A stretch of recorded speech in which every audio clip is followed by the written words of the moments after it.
Baik, bismillahirrahmanirrahim. Assalamualaikum warahmatullahi wabarakatuh. Selamat siang kepada yang terhormat Ibu Teti Fatimah Suroya, DRA SPD MPD, selaku dosen pengampu mata kuliah pengelolaan pendidikan, dan selamat siang juga kepada rekan-rekan semuanya yang saya banggakan. Kali ini kami dari kelompok 6 akan mempresentasikan tentang pengelolaan tenaga pendidik dan kependidikan. Sebelumnya, saya juga ingin memperkenalkan diri terlebih dahulu. Nama saya Vina Destiana dengan NPM 202122100. Di sini saya selaku moderator dari kelompok 6. Kelompok 6 sendiri terdiri dari 4 anggota. Yang pertama yaitu Mulia Rahman, yang kedua Ningsih Yulianti, yang ketiga Sofi Santana, dan yang terakhir itu saya sendiri, Vina Destiana. Table of contents atau isi dari presentasi kami di sini ada 5, yaitu yang pertama, hakikat pengelolaan pendidikan dan tenaga kependidikan, kedua, aktivitas pengelolaan tenaga pendidik dan tenaga kependidikan, yang ketiga, pemberdayaan pendidik dan tenaga kependidikan, yang keempat, ujian kompetensi guru, dan yang kelima, tantangan dalam pengelolaan tenaga pendidik dan kependidikan. Baik, untuk memanfaatkan waktu yang terus berjalan, kepada pemateri pertama, yaitu Saudari Sofi Santana. Kepadanya saya persilakan untuk memaparkan materinya. Baik, terima kasih pada moderator. Sebelumnya perkenalkan, nama saya Sofi Santana, NPM 202122085. Di sini saya akan sedikit menjelaskan tentang hakikat pengelolaan pendidikan dan tenaga kependidikan. Yang pertama ada pendidik. Dalam ketentuan umum, Undang-Undang Sisdiknas, pendidik adalah tenaga kependidikan yang berkualifikasi sebagai guru, dosen, konselor, pamong belajar, widyawiswara, tutor, instruktur, fasilitator, dan sebutan lain yang sesuai dengan kekhususannya, serta berpartisipasi dalam penyelenggaraan pendidikan. Dalam melaksanakan tugas profesionalannya, guru memiliki kewajiban seperti telah ditetapkan dalam Undang-Undang Guru dan Dosen pasal 20 poin A sampai E sebagai berikut. Yang pertama, merencanakan pembelajaran, melaksanakan proses pembelajaran yang bermutu, serta menilai dan mengevaluasi hasil pembelajaran. Yang kedua, meningkatkan dan mengembangkan kualifikasi akademik dan kompetensi secara berkelanjutan sejalan dengan perkembangan ilmu pengetahuan, teknologi, dan seni. Yang ketiga, yaitu bertindak objektif dan tidak diskriminatif atas dasar pertimbangan jenis kelamin, agama, suku, ras, dan kondisi fisik tertentu, atau latar belakang keluarga, dan status sosial ekonomi peserta didik dalam pembelajaran. Yang keempat yaitu menjunjung tinggi peraturan perundang-undangan, hukum, dan kode etik guru, serta nilai-nilai agama dan etika. Yang terakhir yaitu memelihara dan memupuk persatuan dan kesatuan bangsa menurut Undang-Undang Republik Indonesia Nomor 14 Tahun 2005. Lanjut.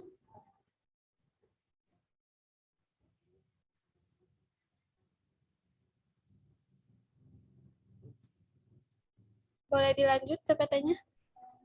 Bentar, gak gerak.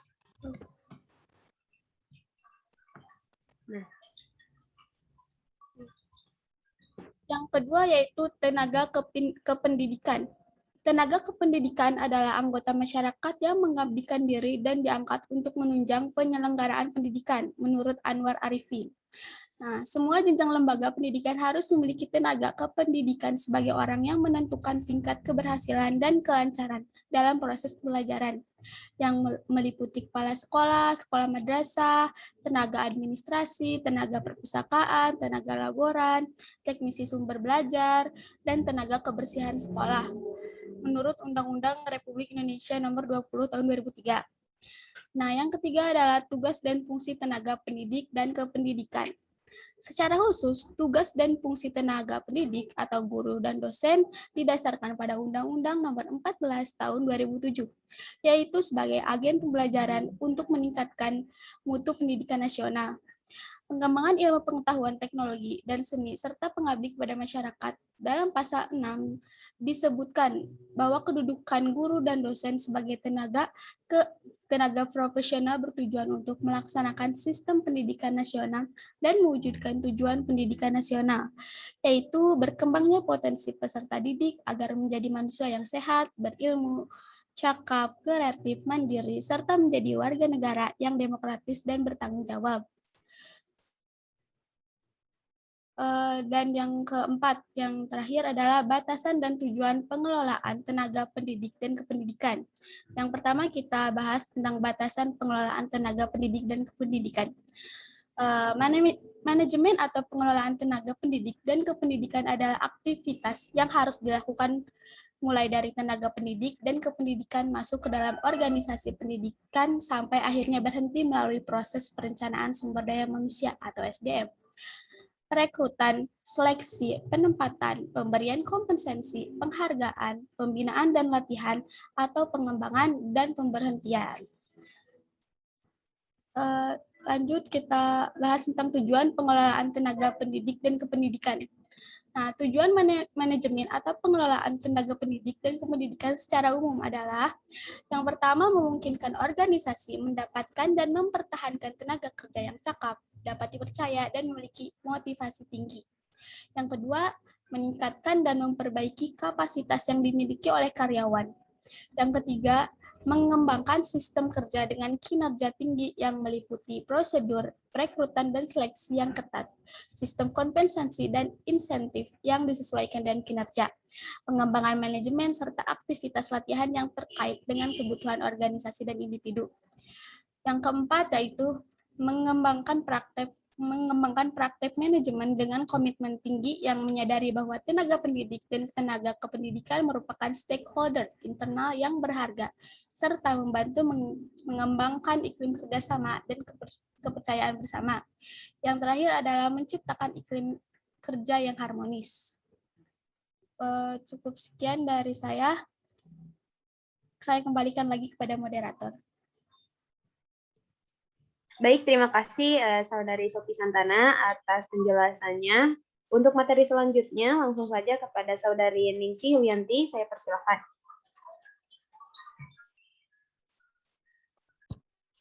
Terima kasih moderator atas kesempatannya. Sebelumnya perkenalkan nama saya Ningsih Yulianti dengan NPM 2021222088.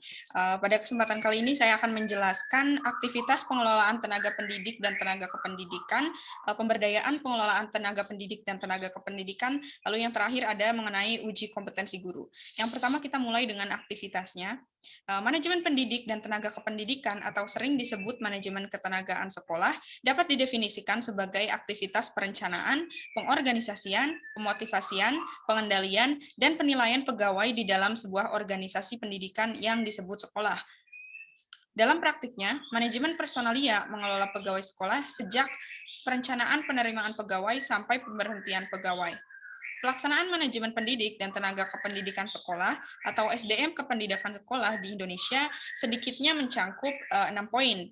Yang pertama yaitu perencanaan tenaga kependidikan, yang kedua pengadaan pegawai tenaga kependidikan, yang ketiga pembinaan dan pengembangan tenaga kependidikan, yang keempat promosi dan mutasi, yang kelima pemberhentian pendidik dan tenaga kependidikan, lalu yang terakhir kompensasi dan penilaian tenaga kependidikan. Lalu yang kedua, pemberdayaan pendidik dan tenaga kependidikan. Yang pertama kita bahas batasan pemberdayaannya dulu. Jadi pemberdayaan tenaga pendidik dan kependidikan itu mencakup upaya menjadikan guru-guru memiliki kompetensi profesional sehingga mendukung terciptanya suasana belajar mengajar yang kondusif dalam upaya mencetak lulusan yang profesional. Menurut Armai Arif, diperlukan komponen-komponen yang mendukung kompetensi profesional tersebut. Di antaranya, yang pertama kemampuan spesialis, yang kedua kemampuan metodik, yang ketiga kemampuan individu, lalu yang terakhir kemampuan sosial. Sebagai tenaga kerja, seorang tenaga pendidik dalam kependidikan harus memiliki produktivitas sebagai pemicu keunggulan dari suatu institusi ataupun lembaga untuk meningkatkan kualitas sumber dayanya. Niat yang baik dan manajemen yang baik akan menghasilkan kerjasama yang memuaskan. Next. Yang kedua, peningkatan produktivitas tenaga pendidik dan kependidikan. Produktivitas dan kualitas sekolah bukan semata-mata ditujukan untuk mendapatkan hasil kerja yang sebanyak-banyaknya dan kualitas yang memuaskan, melainkan unjuk kerja yang sangat penting untuk diperhatikan.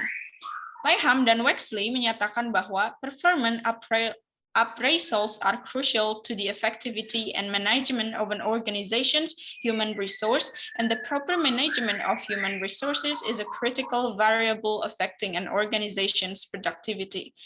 Di situ maksudnya produktivitas individu dapat nilai yang dilakukan oleh tersebut dalam kerja, yaitu cara melakukan pekerjaan atau unjuk kerjanya.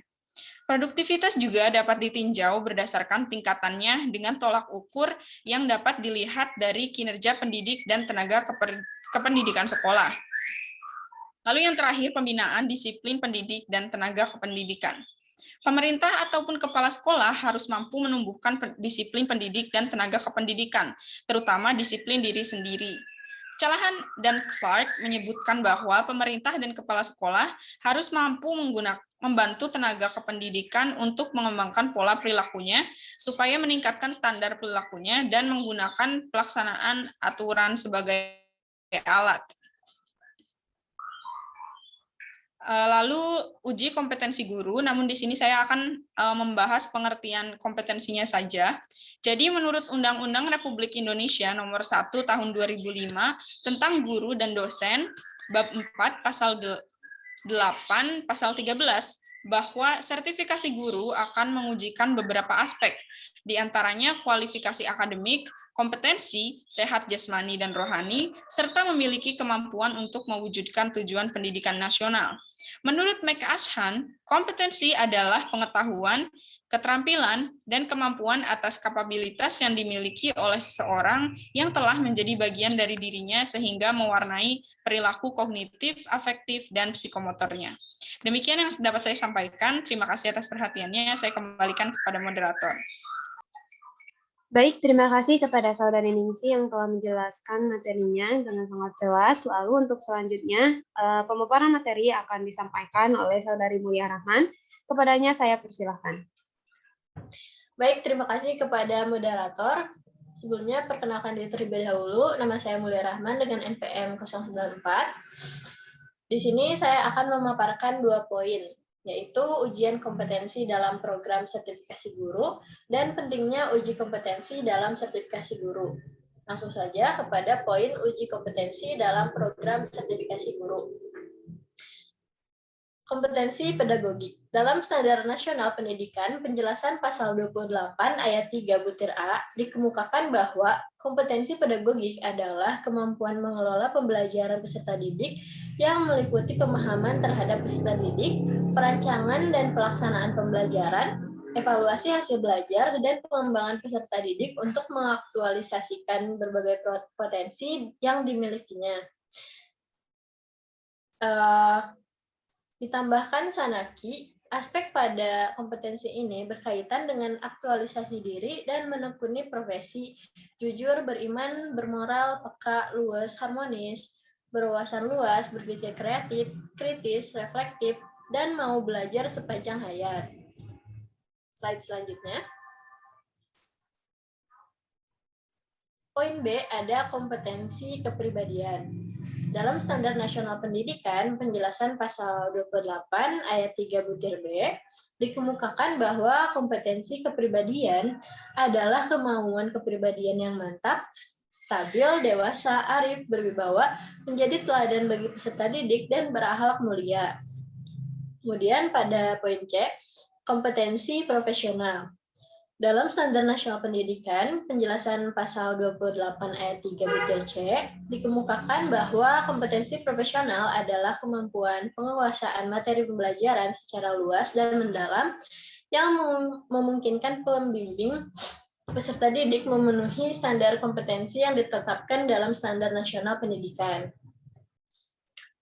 Kemudian pada poin D, ada kompetensi sosial. Dalam Standar Nasional Pendidikan, penjelasan pasal 28 ayat 3 butir D, dikemukakan bahwa kompetensi sosial adalah kemampuan guru sebagai bagian dari masyarakat untuk berkomunikasi dan bergaul secara efektif dengan peserta didik, sesama pendidik, tenaga kependidikan, orang tua atau wali peserta didik, dan masyarakat sekitar. Lanjut pada poin berikutnya, ada pentingnya uji kompetensi dalam sertifikasi guru. Dalam standar sertifikasi guru, uji kompetensi baik secara teoritis maupun praktis memiliki manfaat yang sangat penting, terutama dalam meningkatkan kualitas pendidikan melalui meningkatkan kualitas guru. Pentingnya uji kompetensi dalam sertifikasi guru antara lain sebagai berikut. Yang pertama adalah alat untuk mengembangkan standar kompetensi guru. Uji kompetensi guru dapat digunakan untuk mengembangkan standar kompetensi guru. Berdasarkan hasil uji dapat diketahui kemampuan rata-rata para guru, aspek yang perlu ditingkatkan, dan guru yang perlu mendapat pembinaan secara kontinu, serta guru yang telah mencapai standar kemampuan minimal. Next slide. Selanjutnya ada alat seleksi penerimaan guru. Melalui uji kompetensi, diharapkan dapat terjaring guru-guru yang kompeten, kreatif, profesional, inovatif, dan menyenangkan sehingga mampu meningkatkan kualitas pembelajaran di sekolahnya. Kemudian pada poin berikutnya adalah pengelompokan guru. Hasil uji kompetensi guru yang dapat digunakan untuk mengelompokkan dan menentukan guru profesional yang berhak menerima tunjangan profesional, tunjangan jabatan, dan penghargaan profesi, serta guru yang tidak profesional tidak berhak menerimanya. Selanjutnya adalah bahan acuan dalam pengembangan kurikulum. Secara khusus, keberhasilan lembaga pendidikan dalam mempersiapkan calon guru ditentukan oleh berbagai komponen, antara lain kurikulum. Oleh karena itu, kurikulum lembaga pendidikan yang mempersiapkan calon guru harus dikembangkan berdasarkan kompetensi guru.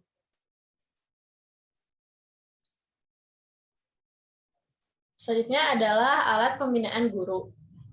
Dengan adanya syarat yang menjadi kriteria calon guru, para administrator memiliki pedoman dalam memilih, menyeleksi, dan menempatkan guru sesuai dengan karakteristik dan kondisi serta jenjang sekolah. Selanjutnya adalah mendorong kegiatan dan hasil belajar. Kegiatan pembelajaran dari hasil belajar peserta didik tidak hanya ditentukan oleh manajemen sekolah, kurikulum, sarana dan prasarana pembelajaran, tetapi sebagian besar ditentukan oleh guru. Oleh karena itu, uji kompetensi guru akan mendorong terciptanya kegiatan dan hasil belajar yang optimal.